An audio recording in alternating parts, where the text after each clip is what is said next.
Ladies and gentlemen, welcome to the Thaddeus Mitchell podcast. Today, what I want to talk about is celebrating the concept of God. And first, I want to introduce really the concept of God and discuss how there are some religions that don't have a concept of God, including the Taoists or the Buddhists.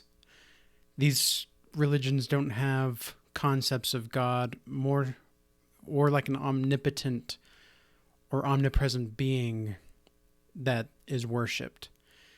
And in this discussion today, for celebrating the concept of God, I want to talk about the Corinthians and the effect that the book of Corinthians in the Bible has had, not just on my life, but how I can see that the wisdom that is reflected in the scriptures has echoed across time.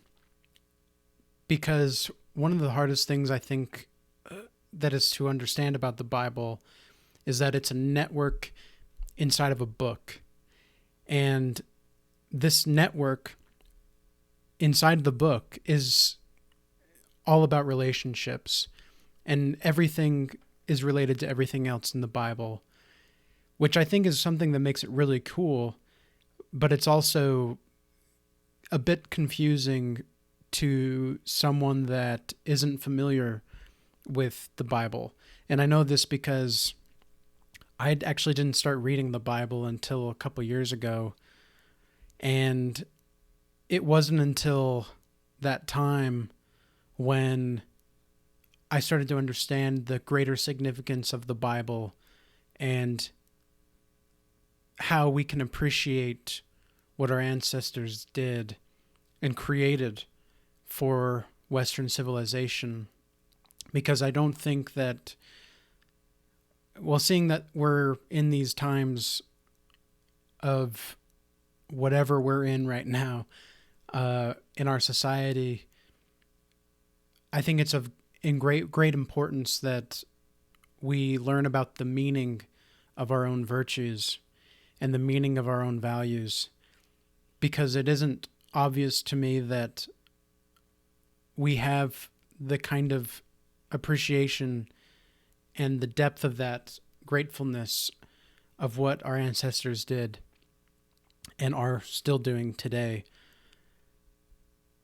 So without further ado, let's go ahead and get started.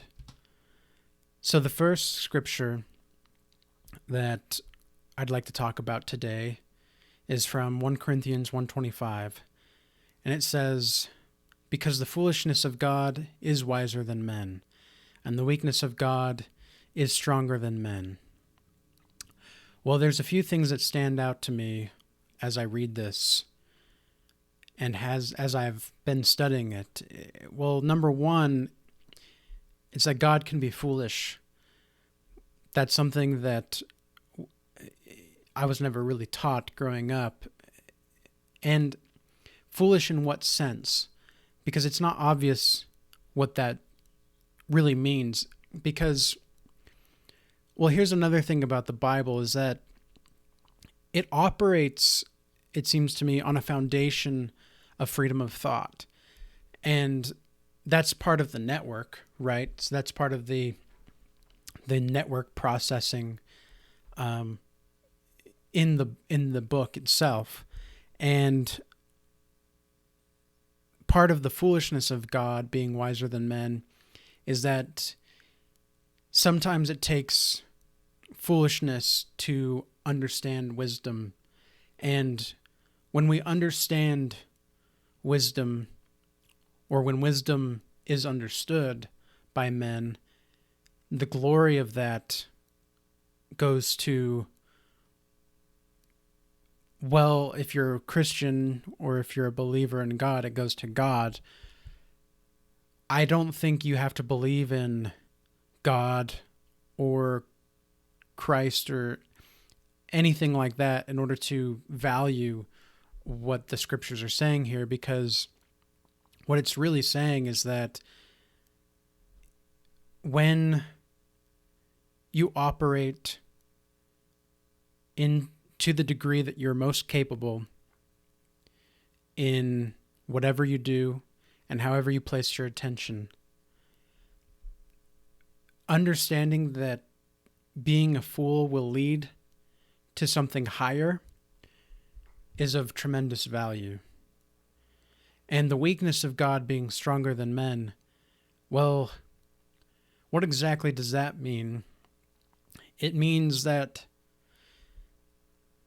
the infinitudes of life, because physiologically men will perish, but the wisdom and the knowledge and the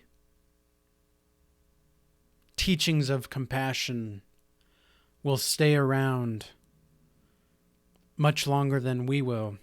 And it is our duty, it is our job as individuals and adults to care for the upcoming generations and the generations that came before us. Because if we don't, then the society will weaken itself. And to understand the weakness of God, there's also a feeling of something other than being comfortably defeated. And so in Corinthians 2:7, it says, "But we speak the wisdom of God in a mystery, even the hidden wisdom, which God ordained before the world unto our glory." Well, that's kind of mysterious in of itself, right? That the wisdom of God is spoken in a mystery, and even that hidden wisdom that is spoken is mysterious. Well, to me that says that it is possible that two people that are acting in virtue and that are speaking the wisdom of God may misunderstand each other, which is very interesting because the possibility of speaking in virtue and having it misunderstood, well, it's not obvious that that would be the case, but it most certainly is a potential outcome in many types of social situations. And it's almost like this is speaking of an inception inside of an inception, where even the things that are most mysterious and that are most beautiful will at least have the possibility to be misunderstood, and that we should reflect carefully on how we contribute to our actions with others and how we behave with others, and to take responsibility for that. For God ordained before the world unto our glory. What that means, I think, is, well, the word ordained here is really interesting because that is a presupposition to the world. So God created this hidden wisdom long before the world, and it is unto our glory for that. Well, to me, that means that whatever is done by you, by me, whoever, in each moment, that moment is going to be echoed throughout time. And that's a beautiful thing. However, it's also a bit overwhelming, I would say, psychologically, for us as human beings to grasp, because we will perish one day, physiologically speaking, once again. But the work that we do remains. I think a lot about Egypt and the pyramids and the Sphinx. I think about the greatness of those sculptures and pieces of architecture, which has lasted thousands of years. And we're still learning from what they symbolize. And in 1 Corinthians 3, 8 through 10, it says, "Now he that planteth and he that watereth are one, and every man shall receive his own reward according to his own labor. For we are laborers together with God. Ye are God's husbandry, ye are God's building, according to the grace of God which is given unto me, as a wise master builder. I have laid the foundation, and another buildeth thereon. But let every man take heed how he buildeth thereupon." Well, there's no easy way to unpack all of this. However, we're going to do our best, because we'll take it sentence by sentence. So he that planteth and he that watereth are one, and every man shall receive his own reward according to his own labor. Well, what does that mean? That means that according to the structures of reality placed by your attention to the structures of reality, you will receive what you work for and what you don't work for. So we can take this metaphorically as well as, well, realistically and practically, because he that planteth and he that watereth are one. So let's say you have a garden and you're not really attending to it, or you are tending to it. Better yet, we'll have two different gardeners. One is attending to his garden, one is not. The one gardener that is tending to his garden, carefully laying the foundation of the soil, carefully watering the plants each day or as needed for the crops to grow, in comparison to the gardener that maybe doesn't take as much time in laying the foundation, is kind of in a rush and isn't really focused on the growing of the crops, but just trying to get things done because, well, it seems like that's the best thing to do. Well, which gardener is going to succeed?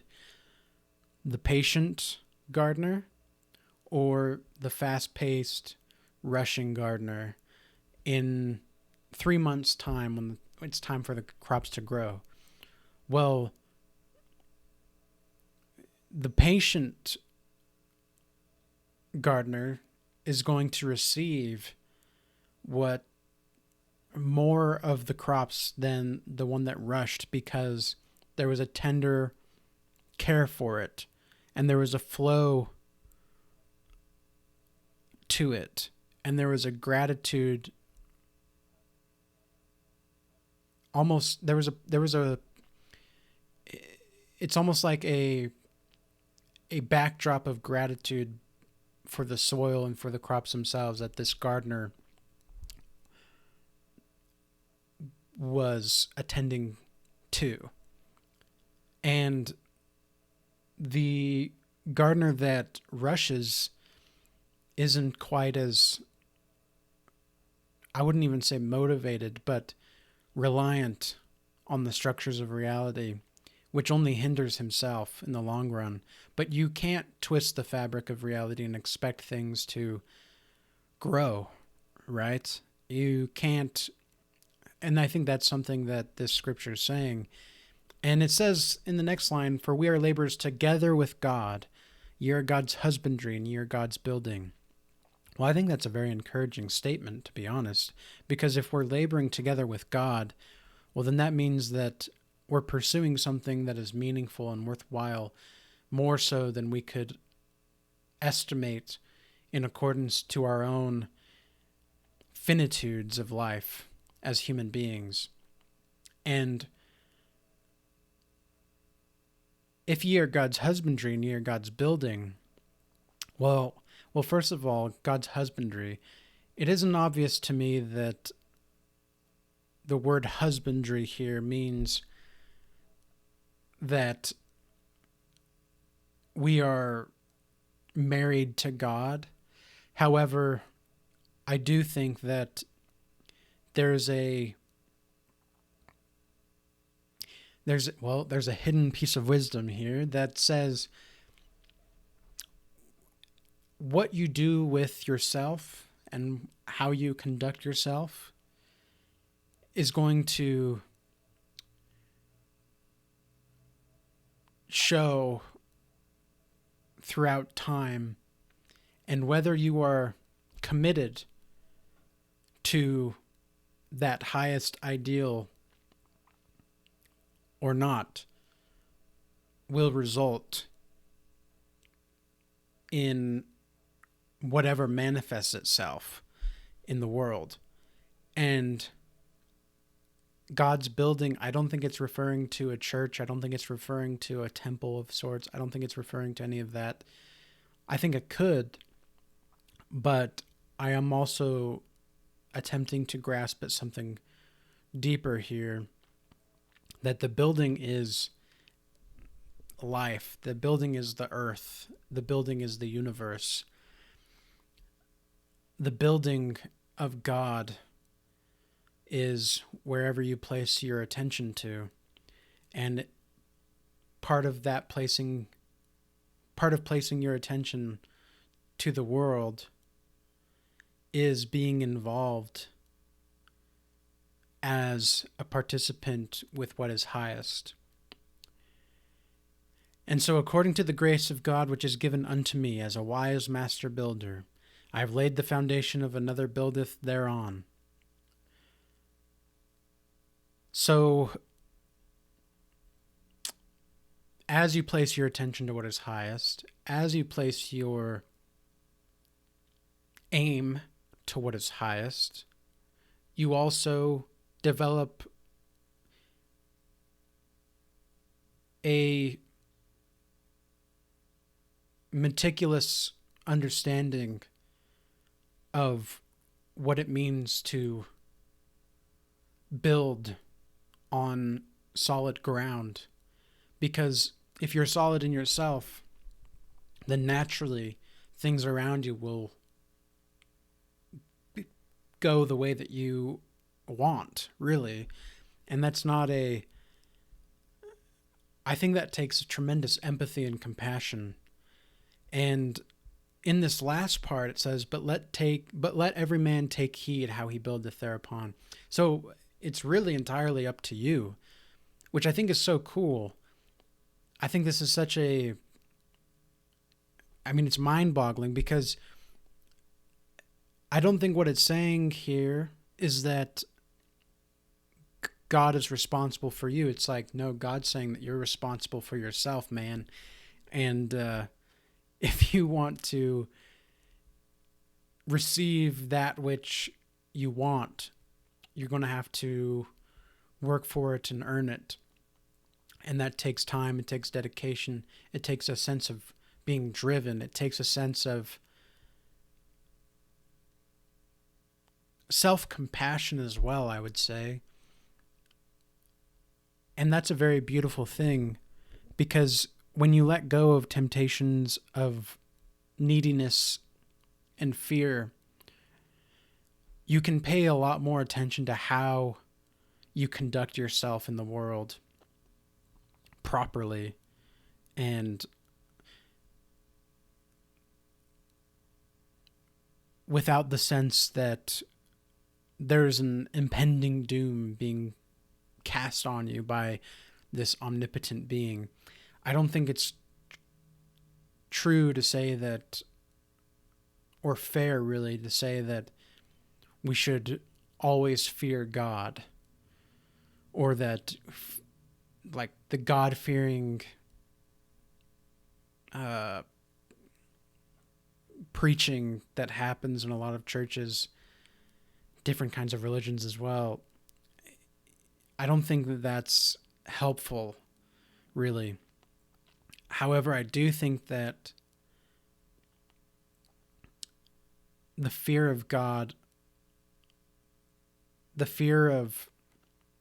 well, what exactly is the fear of God? I think that should be probably something that is digested a little bit more deeper as well. Is the fear of God is the fear of the unknown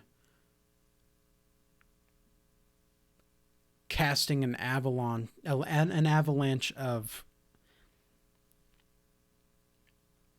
pain, whether it's physical, emotional, or spiritual, upon you. And to fear God is to fear that you're not placing your attention where it could be placed. And that goes back to the planteth and watereth as one. Like, he that planteth and he that watereth is one. What you give in your life is what you're going to receive. And, well, there's a Beatles song that says pretty much exactly that. It says, you get what you give in this life. And I think that's very true. And I think we'll leave it at that for today. I want to thank you for taking the time to listen. I really appreciate your time, and I hope you have a blessed day.